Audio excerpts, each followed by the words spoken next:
Hello everyone. So in last lesson, we had discussed what is transient response specifications, and we had also seen how an underdamped type 0 standard second order system will behave when a step input is fed to its input side. So today we will continue where we stop, and then we will try some more extra questions also. Okay. Transient response and numerical problems.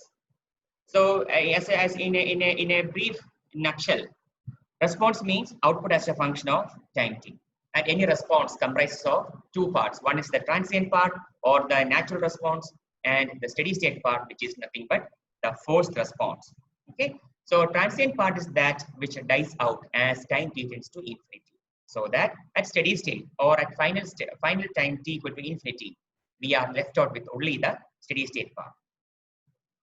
So poles of the transfer function are responsible for the transient part, whereas the input signal is responsible for the steady state part or the forced response.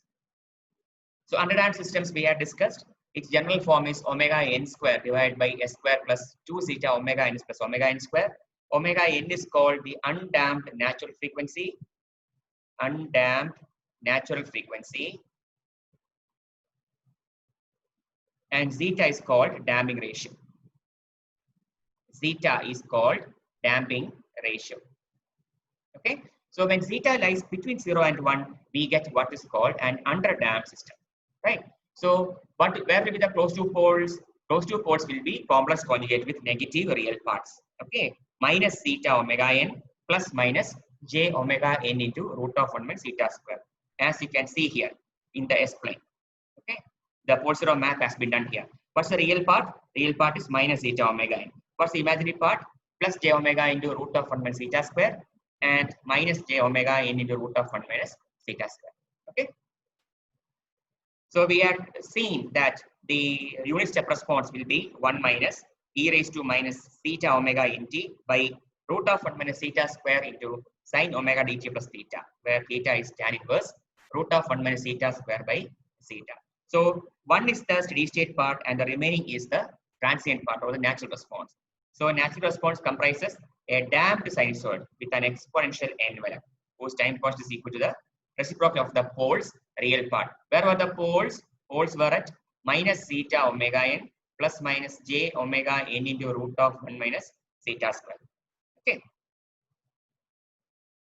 Then coming down. So this is the unit step response for a typical standard type 0 underdamped second order system. Okay. It rises from the origin 0, shoots up, and eventually it settles down. Okay. Once it reaches a and stays within a band defined by the tolerance limits, then we can say the transient part has died out and the steady state part will begin.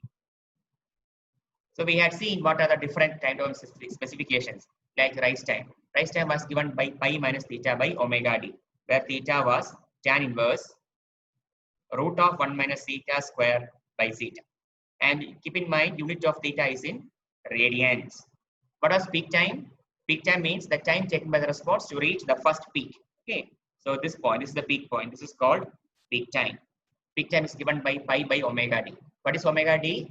Omega n into root of 1 minus theta square. Then we had overshoot. What is overshoot? Overshoot is it's measured from the final value. Okay, this much overshoot. Okay, so that is given by e raised to minus pi zeta by root of 1 minus theta square into 100 in percentage. And settling time, as I said before, there are two conditions. If you are considering 2% tolerance band, then settling time is 4 divided by zeta omega n. And if you are considering 5% error band, then your settling time is given by 3 divided by zeta omega n. Yeah. So now suppose we are moving poles here. Okay, initially the poles were in 1. Then the poles are shifted to 2, 2. Then the poles are shifted to 3, 3. That means the poles are being moved in a vertical direction. What happens? Moving in a vertical direction means what? The x-axis remains the same. That means zeta omega n will be constant. So if zeta omega n is constant, what will be the constant in terms of the performance quantity? It is the settling time, because settling time is what? 4 divided by zeta omega n. Okay, so it means that if we move the poles vertically, settling time will remain the same, but other things will be changing. That's what we are seeing here. Okay, the envelope, exponential envelope, decaying envelope will be more or less a constant. It means that the settling time is constant. So as the poles move in a vertical direction, what happens? The settling time is virtually the same for all waveforms.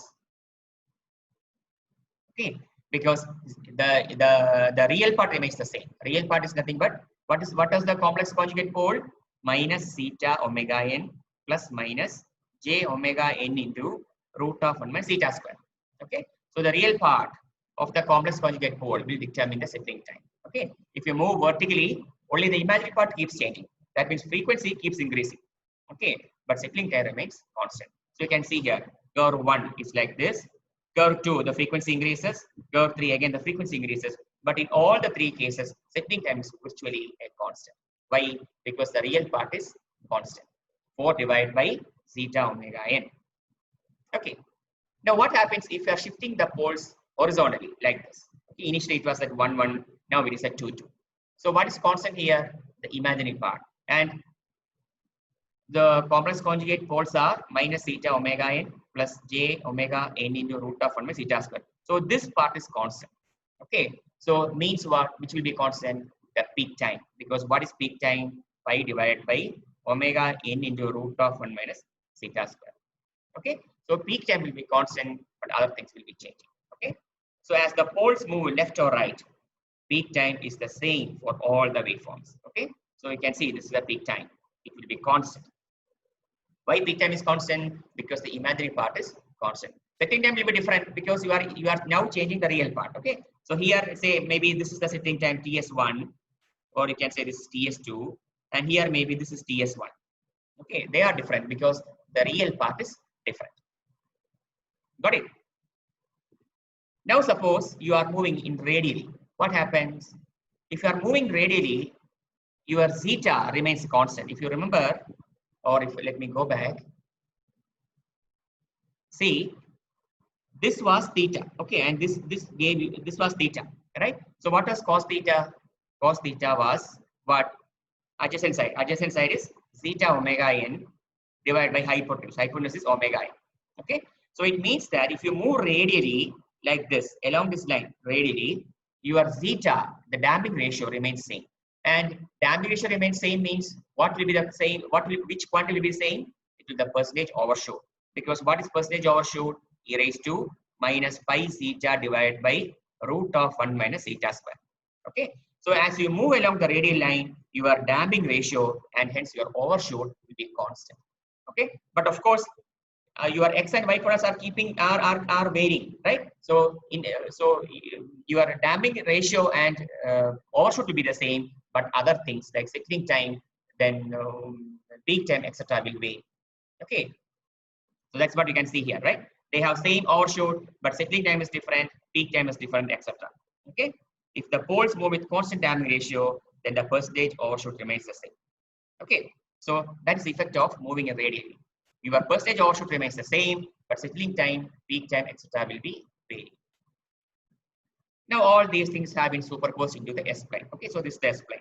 So you see here, if you have your complex pole here and here, it is characterized by a particular set of performance in terms of settling time, in terms of overshoot, in terms of peak time, etc. Now you change the point. Now this is your point 2, right? Then it will be characterized by a different set of settling time, peak time, overshoot, etc. Okay. So every point in the S-plane corresponds to a particular set of rise time, peak time, overshoot, settling time, etc. Okay. Let us try one question. Given the transfer function g of s equals 100 divided by s square plus 15s plus 100, find peak time, percentage overshoot, settling time, and rise time. Okay. So this what is this? This is the closed loop transfer function. Okay, you should understand that this is given as closed loop transfer function. Okay, so g of s is 100 divided by s square plus 15s plus 100. Okay, so now how can you find TP, overshoot, settling time, etc.? Compare it with the standard transfer function. That means omega n square divided by s square plus 2 zeta omega ns plus omega n square. Okay, so it's obvious omega n is 10 radians per second. Fine. Now 2 into zeta into omega n is 15. Means what? Omega n will be 15 divided. Oh, sorry, zeta will be 15 divided by 2 into omega n. And what is omega n? Omega n is 10. That means 15 by 20. Okay. So now that we know omega n, we know zeta, other things can be easily found. What is peak time Tp? Peak time Tp is pi divided by omega n into root of 1 minus zeta square. Just a substitution. So you will get Tp as 0.475 seconds. Fine. Now how will you find percentage overshoot? Percentage overshoot is given by e raised to minus pi zeta by root of 1 minus zeta square. Zeta value we know, the damping ratio, just substitute and solve. You should get percentage overshoot as 2.838. What next? Settling time. If nothing is mentioned, you have to always consider 2% settling time criteria. That means settling time Ts is equal to 4 divided by zeta omega n. Okay. If nothing is mentioned, always you have to consider 2% settling time criterion. Okay. And that expression is 4 divided by zeta omega n. Right. Zeta value we know, omega n we know. Just substitute. You will get Ts settling time as 0.533 seconds. Coming to rise time. How will you find rise time? What is rise time? Tr pi minus theta divided by omega d. Where theta, what is theta? Tan inverse root of 1 minus zeta square divided by zeta. Okay. So you can just substitute and you will get rise time as 0.3656 seconds. Got these things? Okay. Let's go to the next problem. Given the system shown below, find J and D to yield 20% overshoot and a settling time of 2 seconds for a step input of torque T of T. Okay. So we are given a rotational system, right, which comprises a spring, an inertia J, and a spring D. Okay. So what we have to do? So what is the input variable here? That's the torque. What's the output variable? Theta of T. So you have to first write the differential equation. So applied torque T of T must be equal to the resultant torque. What will you get? J into d square theta by dt square plus k into theta of t plus d into d theta by dt. Okay. Now what next? Take the LCM. Okay. So you will get T of S equals what? S square J plus S D plus K into theta of S. Right? So what will be your theta of S by T of S? Theta of S by T of S will be 1 divided by S square J plus S D plus K. Is this in the standard form? No. What is standard form? Omega n square by S square plus 2 zeta omega n s plus omega n square. Okay. So coefficient of highest power of S in the denominator must be 1. But here we have J. So you have to take J outside. Okay. So what will you get? 1 by J whole divided by S square plus D by J S plus K by J. Okay. That is what is shown here. Okay. 1 by J divided by S square plus S D by J plus K by J. Okay. Now we can compare. So when you one more thing. So see here the numerator is omega n square, denominator is omega n square. But here the numerator is 1 by J and denominator is K by J. So what will be our omega n square here? That will be always the term in the denominator, K by J. Okay. It is not necessary that this numerator coefficient and the last coefficient in the denominator must be same. Not necessarily the same. Always. Okay. In such cases, you have to look for the denominator term. Okay. So our omega n square will be K by J. Right? Because they correspond to the system pole. Right? And keep in mind, system poles are responsible for what? For the transient part or the natural response part. Understood? So our omega n will be what? Root of K by J. Okay. Then 2 into zeta into omega n is D by J. 2 into zeta into omega n. Omega n we know root K by root J. That must be equal to what? D by J. Okay. So 1 root J will get cancelled. You get the root J. So your zeta will be what? T divided by 2 root Kj. Okay. Now we are given some conditions to yield 20% overshoot. That means percentage overshoot is 20, which means what is percentage overshoot? E raised to minus pi zeta by root of 1 minus zeta square must be equal to what? 0.2, from which you can find your zeta, the damping ratio value. What next? And a settling time of 2 seconds. For which settling time? 2% settling time error. That is the meaning. Okay. So how will you find settling time? 4 by zeta omega n. That is given as 2 seconds. Or zeta omega n will be equal to what? 2. So from here you will get zeta value. Substitute that here. From here you will get omega n. Once you know omega and zeta, we have two equations. Zeta equal to d by 2 k root 2 root kj, and omega n equal to root of k by j. Okay, so two equations, two unknowns, from which k and j can be found. Okay, so you d and j, not k and j, d and j, right? K is given 5. K is already given as 5 Newton radius Newton. So the two unknowns are j and d. Okay, so you can find your omega n. You can find what is your k and j. Okay, so k turns out to be, j turns out to be 0.26, and d turns out to be 1.04. Fine. Let us try one more example. Find zeta, omega, and TP percentage overshoot at settling time. You are given this figure. Okay. So what is this? You are given directly the closed loop pole locations. That means minus zeta omega n plus minus j omega n into root of 1 minus zeta square. What is minus zeta omega n? It is given minus 3 plus minus j7. Directly you are given. Okay. So your zeta omega n is 3 and omega n into root of 1 minus zeta square is 7, from which you can find what is your zeta and what is your omega n. Okay, so zeta will turn out to be 0.394. What is omega n? That turns out to be 7.616 radians per second. Okay, so once you know zeta and omega n, what is TP? TP is nothing but pi divided by omega n into root of 1 minus zeta square.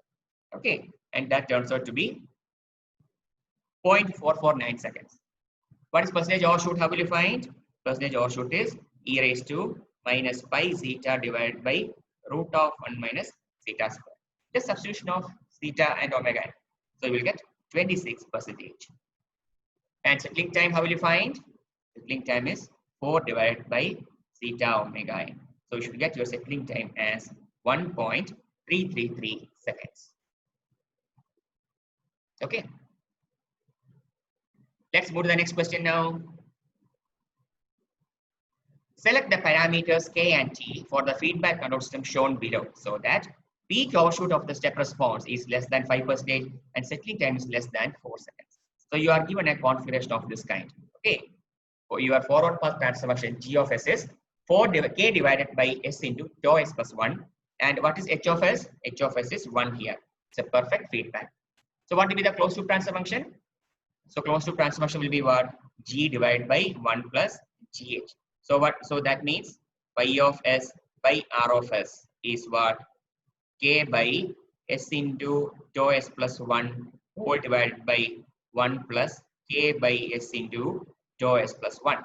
Okay. If you simplify, you will get k divided by tau s square plus s plus k. Okay. Tau or t, whatever it is. Tau or t, right? So k by tau s square tau plus s plus k. Is the standard form? No. What's the standard form? Omega n square by s square plus 2 zeta omega ns plus omega n square. Okay. The coefficient of s square term must be always 1. So you take the t term outside, capital T or tau outside. What will you get? K by tau divided by s square plus s by tau plus k by tau. Okay. Now, what is omega n square? Omega n square is k by tau, or omega n is root of k by t. Then 2 into zeta into omega n is what? 1 by t. That means 2 into zeta into root k by root t is 1 by t. Or root t gets cancelled, or zeta becomes what? Zeta becomes 1 by 2 root kt. Okay. Now, some conditions are given. What are they? Peak overshoot must be less than 5%. What is peak overshoot? Peak overshoot percentage MP is what? E raised to minus pi zeta divided by root of 1 minus zeta square. That should be less than, so less than 5%. So we'll take the extreme case, less than or equal to. Okay. So this must be equal to 0.05, from which you can find what is your zeta value. Okay. Then settling time is less than 4 seconds. Means what? TS. 4 by zeta omega n must be less than 4 seconds. So we'll take the extreme value equal to, okay, less than or equal to 4 seconds, from which you can calculate what is your omega n. Omega n will be what? This is 1. So omega n will be 1 divided by zeta. Correct? So from here you will get your zeta value. Substitute that here, you will get your omega n. Right? So what will be your so we have only two equations here. One in terms of omega n and one in terms of zeta. Two equations, two unknowns, from which you can find your k and t. Okay. So k will turn out to be 1 and t turns out to be 1 by 2. Okay. If you draw a representation S plane, right? Sigma j omega. What is the question? Select the parameters k and t so that peak output is less than 5%. Okay. So peak output means what? It corresponds to a radial line. Okay. So there will be a particular radial line corresponding to this 5% overshoot. Okay. And hence a particular damping ratio. So if you solve for damping ratio, you should get 1 by root 2. So this must be your 1 by root 2. Okay. So as per your first condition, your region of your feasible region must be where? Feasible region is this part. Okay, you have to look for your zeta values which satisfies this region. Okay, that is not the only condition. What's the next condition? Settling time should be less than 4 seconds. Okay, so from there we will get one. So settling time should be less than 4 seconds. That means 4 by zeta omega n. Okay, so you will get one particular line corresponding to the x coordinate zeta omega n. Okay, so this may be your fixed settling time line. Okay, settling time, it should be less than 4 seconds. So correspondingly, this must be your settling time line. So which is the feasible region for selecting k and t now? Which is the feasible region? It will be this portion. Okay, the green segment. Okay, this extends. Okay, so this will be the feasible region of k and t. Okay, because see here, peak output of the transformer is less than 5%. How less? Less than 2%. It will still satisfy. Okay, as well as settling time is less than 4 seconds. Less than 3 seconds, will it satisfy? Yes. So simultaneously, both the conditions have to be satisfied, and this is the feasible region. Okay, from which k and t can be picked up. Okay, that is what is shown here. So this is the feasible region, right? These are specifications in terms of the pole locations in the S plane. Let us try one more question. Measurements conducted on a servo mechanism show the system response to be C of t equal to this thing. So what is C of t? C of t is 1 plus 0.2 e raised to minus 60t minus 1.2 e raised to minus 10t when subjected to a unit step input. So what is C of t? C of t is a unit step response. Okay, C of t is a unit step response.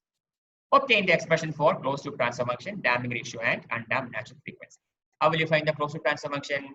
Ratio of Laplace transform of output to Laplace transform of input. Okay, so what will be C of S when all initial conditions are 0? So C of S will be 1 by S plus 0.2 divided by S plus 60 minus 1.2 divided by S plus 10. Okay, and what is R of S? R of S is 1 by S. Okay. So take the LCM, simplify that, take the ratio. So your closed loop transfer function will be C of S by R of S is equal to 600 divided by S square plus 70 S plus 100. You will get like this. Okay. Take the LCM, simplify, take the ratio C of S to R of S. Or what's the second definition of transfer function? It is the Laplace transform of the impulse response. You are given a step response. So how will you take the impulse response? You have to differentiate the step response. So what is C dash t? C dash t will be 0.2 into minus 60 e raised to minus 60t minus 1.2 into minus 10, okay, into e raised to minus 10t. Okay, now you take the Laplace transform of this C dash of S. What will be this? This will be how much is this? 0.2 into minus 60. 12, right? Minus 12 divided by s plus 60, then plus 12 divided by s plus 10, right? So what will you get? S plus 60 into s plus 10. So this will be what? Minus 12 into s plus 10 plus 12 into s plus 60. Okay. So you will get